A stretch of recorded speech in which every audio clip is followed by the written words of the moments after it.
1971 সালে ভারত কি বাংলাদেশের বন্ধু ছিল নাকি শত্রু ছিল? তারা বাংলাদেশকে গড়ে দিয়েছে নাকি বাংলাদেশকে ভেঙে দিয়েছে? তারা কি তাদের শত্রু নিপাত করেছে নাকি শত্রু তৈরি করেছে?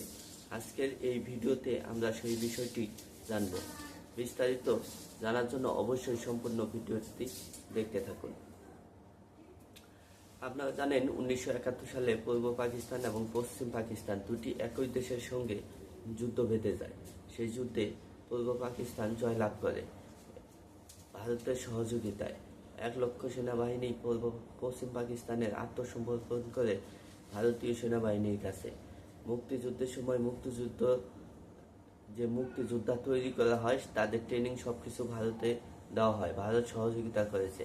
আসলে এই সহযোগিতার আড়ালে কি লুকিয়ে আছে? কেন তারা সহযোগিতা করলো? বাংলাদেশের এত মানুষকে কেন খাওয়ালো? কেন এত মানুষকে তারা ট্রেনিং দিয়ে একটি যুদ্ধের ইউনিট গঠন করলো? আজকে যদি সেই বিষয়টি দিকে আমরা নজর দেই, তাহলে তারা কি আসলেই বাংলাদেশকে সহযোগিতা করেছে নাকি তারা নিজেদের শত্রু দমন করেছে? সেই বিষয়টি কিন্তু গতকাল তাদের যে সংসদ, সেই সংসদে কিন্তু সেই বিষয়টি মীমাংসিত হয়েছে। ভারতের সংসদে তাদের বিরোধী দলীয় নেত্রী প্রিয়াঙ্কা গান্ধী কয়েকটি শব্দ উচ্চারণ করেছে।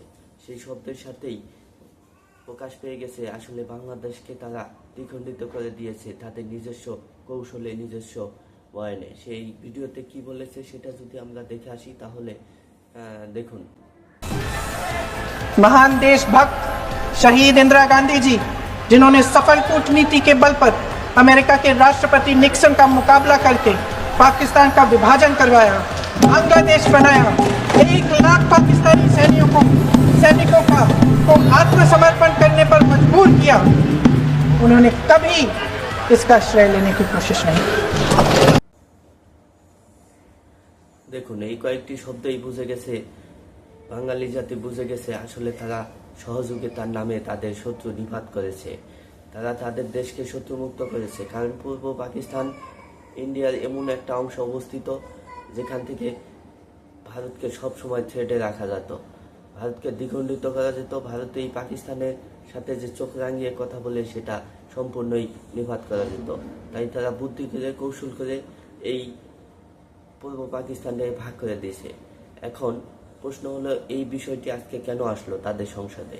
কারণ আপনারা জানেন ভারত কিছুদিন আগে পাকিস্তানের সাথে একটি 7 দিনের যুদ্ধ করেছিল। সেই যুদ্ধের নাম দিয়েছিল তারা অপারেশন সিঁদুর। নরেন্দ্র মোদী যখন সেই অপারেশনের কৃতিত্ব বা সেই যুদ্ধের কৃতিত্ব দাবি করেছিল, নিজের দলের কৃতিত্ব দাবি করেছিল, ঠিক সেই সময় প্রিয়াঙ্কা গান্ধী কিন্তু সেই বাক্য কয়েকটি উচ্চারণ করলো যে 1971 সালে তাদের দল পূর্ব পাকিস্তানকে ভাগ করে দিয়েছিল পাকিস্তান থেকে। তারা সেখানে তাদের কৃতিত্ব দাবি করেনি, এটা রাষ্ট্রীয় কৃতিত্ব, এটা কোনো দলীয় কৃতিত্ব নয়। এমনই একটি দাবি, এমনই কয়েকটি শব্দ কিন্তু সেখানে উচ্চারণ করেছে, আপনারা দেখেছেন ভিডিওতে। তো মূল বিষয়টা হলো যে ভারত এই বিষয়গুলো যদি পর্যালোচনা করেন তাহলে ভারত বাংলাদেশের যুদ্ধে তারা সহযোগিতার নামে যে কূটনৈতিক চাল চলেছিল বা তারা বাংলাদেশকে দ্বিখণ্ডিত করে দিয়েছে, উন্নত রাষ্ট্র হিসেবে গড়ার যে কৌশল পন্থা ছিল সেটা থুবড়ে দিয়েছে, সেই বিষয়টি কিন্তু এই তাদের বক্তব্যে প্রকাশিত হয়েছে। অবশ্যই এরকম ভিডিও যদি ভালো লাগে লাইক, কমেন্ট, শেয়ার, সাবস্ক্রাইব দিয়ে পাশে থাকবেন। ধন্যবাদ সবাইকে।